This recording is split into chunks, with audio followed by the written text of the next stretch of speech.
You're listening to ChristianLivingRadio.com.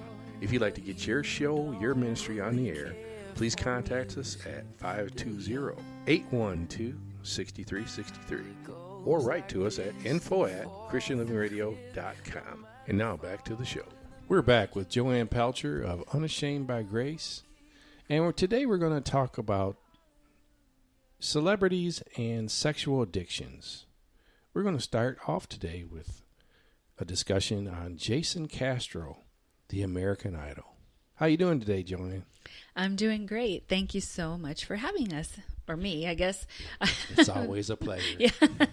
So used to my husband or having someone else here today. I'm not used to being by myself. So thank you for having me here today. Yes. It's an honor. So, yeah, if a lot of people are familiar with American Idol, it did go off the air, but in season 7, Jason Castro, he actually placed 4th in the competition. And as many of the contestants, you find out later, are Christian. Mm-hmm. And, a lot of them start singing in their church and when they're young. Well, Jason Castro was a Christian, is a Christian, and has continued to actually make Christian music, post American Idol now.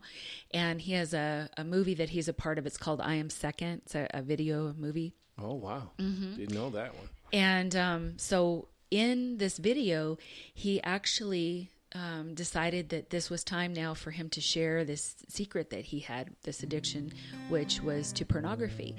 And as in most cases...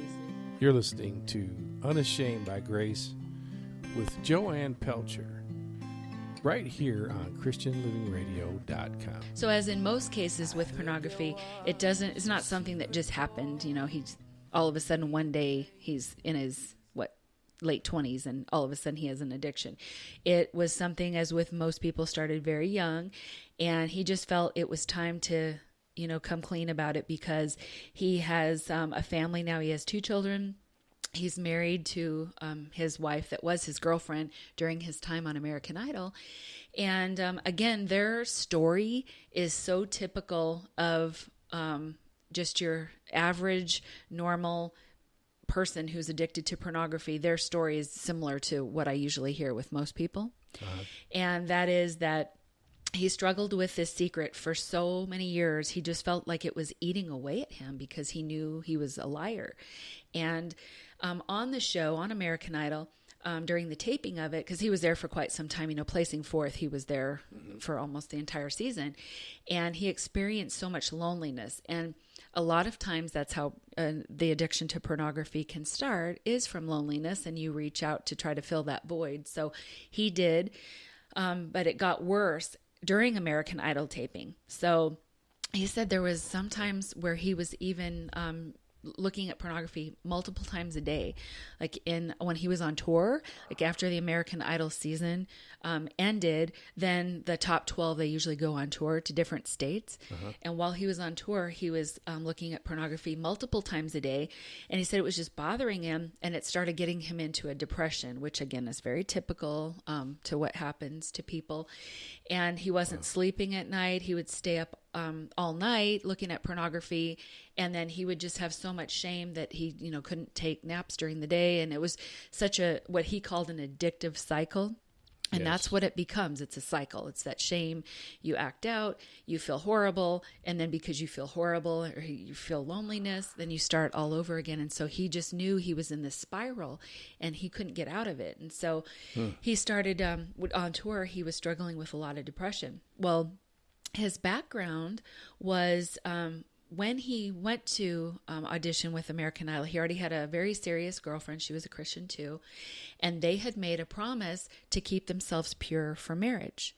And so, she kept that promise, and she thought that he had kept that promise, and he did, until he was actually on tour with American Idol. And because of his depression and loneliness and the way he was feeling terrible about himself, he, I guess a roadie or whatever you want to call it, he actually slept with someone that he didn't even know. Oh, and so that made him feel even worse. And so this downward spiral started to continue to where he just couldn't, you get to they get to a point where they just can't go on. You get to the end of yourself. Right. And he decided, I need to come clean. I need to tell my now at this point, she was his fiance. His girlfriend was his fiance. So she called off the engagement, which again is, something that usually happens. Very typical, either called off engagement or threatens of divorce if people are already married. But thankfully, because he had the courage to be honest and just tell her about this, not only did it free him up and take that weight off his shoulders, but now they could actually start talking about some of the issues that he was dealing with, and they reconciled in 2010. Thank God. Yes. But again, as with the addictive cycle, he didn't put any measures in place to stop. So after he had gotten married, it started again. And so she warned him, she warned him if he ever looked at porn again, they would divorce. So again, typical of the addict. I hear that a lot. Yeah, very typical. So you threaten, if you ever do it again, well, if they haven't put any measures in place, they're not, working on their recovery, of course it's going to happen again. It might not be this year, it might not be next month, but it can happen again. And it did. And he said he would wake up every morning and his heart would just start racing. And he would start to go look at porn again, I guess, when she would leave the house. And so it just got to where that's all he was focusing on. And, he would lose like hours in a day by just sitting in front of the computer. So you become ineffective. So here there's this amazing Christian man who had the whole world at his feet. Because when you come in, even not even fourth, but sometimes like Jennifer Hudson, I think she was the sixth or seventh runner-up on American Idol. You know what she's done, right? Yes. So here he had the world at his feet. He had many opportunities, but he was wasting that gift that God had given him, that gift of singing, and was just wasting hours in front of the computer doing nothing. And so he knew it had to stop. So after God allowed his wife to find him looking at porn, then they started to grow apart, and he realized, that something has to stop. This has got to get fixed. Right. So he did the right thing. He found a support group with a community of other men who were struggling with the same thing. And at first, as I say that, I've had a couple women say, well, that doesn't sound like that would help. Doesn't that make it worse? Don't they all start talking about pornography? And I was like, no. If you have people who are all in it to recover and to get healing and to restore their marriage, there is great power in that, right? Iron sharpens iron. Yes. So it's actually the opposite of what you would think it would be. You have these people in this group who are all wanting to get better. Correct. And they're lifting each other up. And so holding each other accountable. Yes, that is an accountability group. That's exactly what it is. And so you're surrounded by people who are having victories in different areas and at different levels. Some may be ahead of you, but that encourages you. And so he did the right thing. He got into this support group. And so after a period of time went by, he started to realize, he wasn't perfect, but he continued to strive and continue in a part of this support group. And so now it's been several years where he doesn't struggle with that anymore. Wow. And he's finally free. And he said, now he's going to pass that freedom and that promised land victory onto his children, because now that he's overcome that, he doesn't have to now think, oh, my children are being born into this addiction and into this curse. He's been free of it. Breaking that curse. Yeah, exactly. I love the part about the small victories. Every day is a victory. Yes, absolutely. And that's what people listening need to understand, is that each and every day is not a struggle, but it's a victory when you overcome these things. And sometimes they have setbacks, do they not? Oh, yeah. Yeah. And not all, we have quite a few men in our recovery group that, and we've had, some come and go over the past couple of years. But, there's some that they might take a few steps and then they take one back. And then they take a few steps, and then there's some that just keep going and never, it just depends. Everyone's different. But if someone does make a mistake, we and their spouse, we don't condemn them. We just lift them back up and set them back on the correct road again. And you keep doing that over and over again. You're going to eventually, you get to where you don't fall anymore. You stay on that road to recovery. That's amazing. Mm-hmm. And encouragement is the key, instead of condemnation, and just belittling a person. They're already beat down. Right.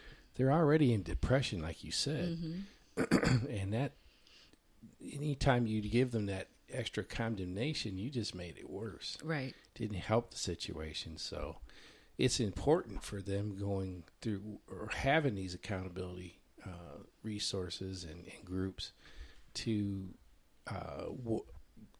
deviate from that and get on the positive track instead of the negative track. Right. And I think I've said this once before, maybe in one of the first shows that we did with you, is that you know, all of these men and women that are addicted, any of them, you can immediately receive forgiveness from God. That happens immediately.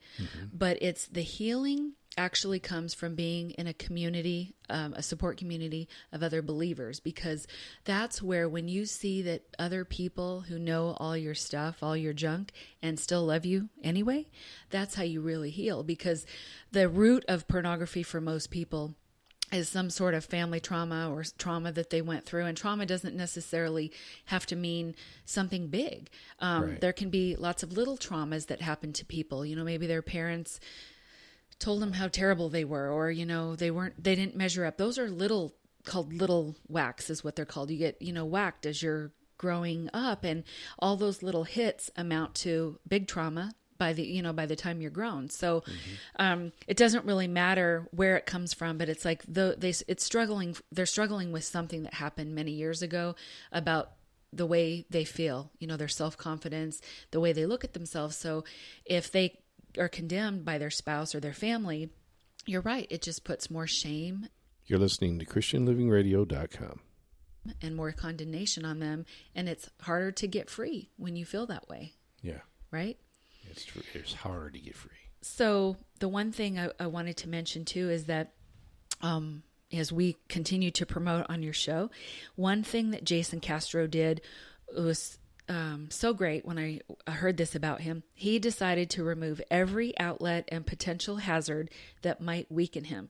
So it wasn't just the accountability with his friends, this group of men, and the openness with his wife, but he added accountability software on his phone and computer, and anything that, may trigger him. He was, tried to get rid of everything. And that's really important to do, because you don't want to just say, okay, I'm going to go to a support group and that's that, and still leave potential triggers and things that might bring temptation, right? So you want to try to avoid those as much as possible. But like we said in the show last week, you can't avoid every single thing. It's just going to happen, just being in the world. But you do what you can, and he did. And because of all those things that he's put in place, I mean, he's been free now for a few years, I believe.